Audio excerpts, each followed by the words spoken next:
Hello friends, good morning. Welcome back to my channel Shovanish world.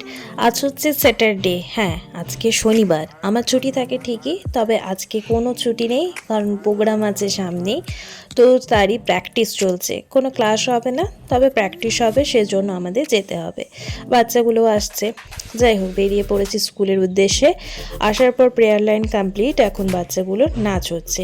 কি সুন্দর লাগছে না? ওরা হাত পা নাড়ালে এই সুন্দর লাগে, তারপর আবার করছে ডান্স। সত্যি এ এক চমৎকার দৃশ্য। যাই হোক একটু ক্যামেরাবন্দি করলাম আর আপনাদের সাথে একটু শেয়ার করলাম, আশা করি ভালো লাগবে।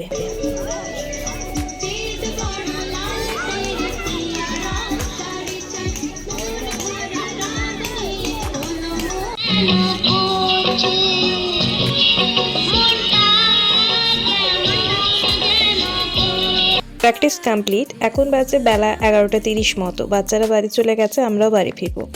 এই ডগিটা দেখুন কি সুন্দর লাগছে দেখতে। একে স্নান করানো হয়েছে, স্যার স্নান করিয়েছে। বেরিয়ে গেলাম স্কুল থেকে বাড়ি, এখন বাজে বেলা 12টা মতো।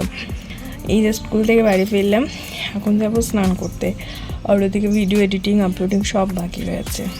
এখন বেলা যেহেতু অনেকটা গড়িয়ে গেছে, তাই এখন আর বসবো না। এখন তো গরম পড়ে গেছে, তো প্রচণ্ড গরম লেগে গেছে, তো সেজন্য এখন ফ্রেশ হয়ে নিয়ে তারপর একদম ভিডিও এডিটিং আপলোডিং যা কাজ আছে সেগুলো কমপ্লিট করবো। চলুন এখন সেগুলো কমপ্লিট করে নিই, তারপর ভিডিও এডিট করে আমি যেমন পোস্ট করি 3:30-র মধ্যে, মানে 3:20 থেকে 3:30-র মধ্যে, সেরকমই পোস্ট করবো। চলুন এখনকার মতো একটু। এখন বাজে বেলা 1:45 মতো। বজরংবলীর আবির্ভাব ঘটেছে আমাদের বাড়িতে। সকাল থেকে এসেছে, মা বলল এখনো পর্যন্ত এই হনুমানের উৎপাতের শেষ নেই। সমস্ত গাছ ভেঙে দিয়েছে, আর আমাদের বাড়ির বাগানের পিছন দিকটাতে, মানে পিছনের বাগানটাতে যে জবা গাছ ছিল সেগুলো তো পুরো খেয়ে দিয়ে চলে গেছে। গোলাপ গাছে তো কোনো কথাই নেই। 2000 years later. আচ্ছা, হনুমানের উৎপাত তো অনেক দেখলাম। এখন লাঞ্চের টাইম হয়ে গেছে, লাঞ্চের জন্য চলে এসেছি। আজকে রয়েছে সাদা ভাত, আর এখানে ডাঁটা চচ্চড়ি, মানে পালং শাকগুলো ডাঁটা হয়ে গেছে, সেটায় আলু বেগুন সর্ষে বাটা দিয়ে একটু চচ্চড়ি, তার সাথে আলু মাখা রয়েছে, আর রয়েছে টক পাঁচমিশালি, আর রয়েছে চাটনি। Good evening everyone. এখন বাজে সন্ধে হয়নি ঠিকঠাক, মানে তাও সন্ধেই বলতে পারেন, 6:15 মতো বাজে। এখন তো বেলাটা অনেকটা বড় হয়ে গেছে, আগে তো 5টা সন্ধে হয়ে যেত, তো এখন বেলাটা মোটামুটি অনেকটা বড় হয়ে গেছে, মোটামুটি 6:30টার সময় সন্ধে হচ্ছে।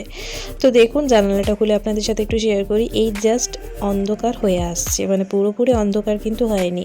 এটা যদি শীতকালের বেলা হতো তাহলে পুরো ঘুটঘুটে অন্ধকার হয়ে যেত, মানে পুরো রাত্রি হয়ে যেত যাকে বলে। তো সন্ধে দেওয়ার দিকে হয়ে গেছে, প্রণাম করাও কমপ্লিট। এখন চলে এসেছি রান্নাঘরে। এগুলো কি বলুন তো? এগুলো হচ্ছে ব্রোকলি। এই ব্রোকলিটা গত 2 থেকে 3 সপ্তাহ আগের আনা, ফ্রিজের মধ্যে ছিল, তাই এরকম হয়ে গেছে। পুরোটা নষ্ট হয়ে যায়নি, জাস্ট একটু পাকা পাকা হয়ে গেছে। তো এগুলো মা কেটে রেখেছিল, তো ভাবলাম এগুলো সবজি করলে তো কেউ খাবে না, তো সেজন্য ভাবলাম একটু পকোড়া বানিয়ে দিই। পুরো আইডিয়াটা আমার ছিল, আর পকোড়াটাও নিজের মতো করে বানালাম। তো তারই একটা রেসিপি আপনাদের সাথে একটু শেয়ার করলাম। তো ব্রোকলিগুলো প্রথমে আমি ভিজিয়ে রেখেছিলাম প্রায় 3-4 ঘন্টা ধরে। তারপর আমি ওটাকে সেদ্ধ করতে দিলাম একটু জল আর তার সাথে একটু লবণ দিয়ে। সেদ্ধ হবে মোটামুটি ওই 5 মিনিট মতো হাই ফ্লেমে। তারপর আমি নামিয়ে নিয়েছি সেদ্ধ ব্রোকলিগুলো, তার সাথে এখানে ব্যাটার বানিয়ে নিয়েছি। তো নিয়েছি মোটামুটি 1 কাপ মতো বেসন আর 1 কাপ মতো চালের গুঁড়ো। সমপরিমাণে চালের গুঁড়ো নিলে কিন্তু মুচমুচে হবে পকোড়াটা, তো সেজন্য সমপরিমাণে নিয়েছি।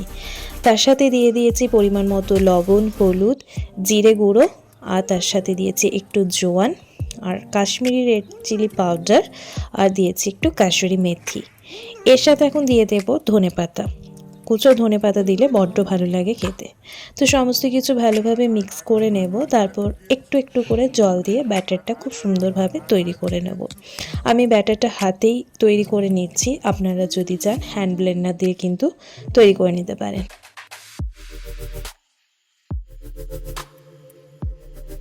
ওদিকে ব্যাটার তো তৈরি হচ্ছে, আর এদিকে আমি ততক্ষণে একটা লোহার কড়াই বসিয়ে দিয়েছি ওভেনের মধ্যে। তাতে দিয়ে দিচ্ছি পরিমাণ মতো সাদা তেল, মানে যেটা সানফ্লাওয়ার অয়েল আর কি। তো অয়েলটা ভালোভাবে গরম হয়ে গেলে ব্যাটারের মধ্যে কিছুটা গরম তেল দিয়ে দিতে হবে, তাতে পকোড়াগুলো একটু মুচমুচে হয়, তার সাথে একটু ফোলা ভাবটাও ওঠে। আমি এখানে যেহেতু কোনো সোডা ব্যবহার করছি না, সেজন্য কিন্তু আমি এই প্রসেসটা অ্যাপ্লাই করলাম। যাই হোক, এবার আর কি তেল গরম হয়েছে কিনা সেটা চেক করে নিয়ে একটা একটা করে ব্রোকলি ব্যাটারের মধ্যে ডুবিয়ে তারপর ছেড়ে দিতে হবে তেলের মধ্যে। ভালোভাবে ডিপ ফ্রাই করে নিতে হবে মিডিয়াম লো ফ্লেমে।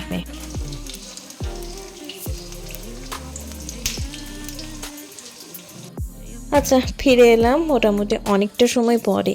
একটু সময় ধরে ধৈর্য ধরে কিন্তু এগুলো ফ্রাই করে নিতে হবে। তো এক ঝাঁক আমার রেডি হয়ে গেছে। একটা টিস্যু নিয়ে নিয়েছি, টিস্যুটা আমি একটা পাত্রের মধ্যে বিছিয়ে নিয়ে তার ওপরে দিয়ে দিলাম পকোড়াগুলো, তাতে তেলটা কিন্তু শুষে নেবে যে বাড়তি তেল রয়েছে।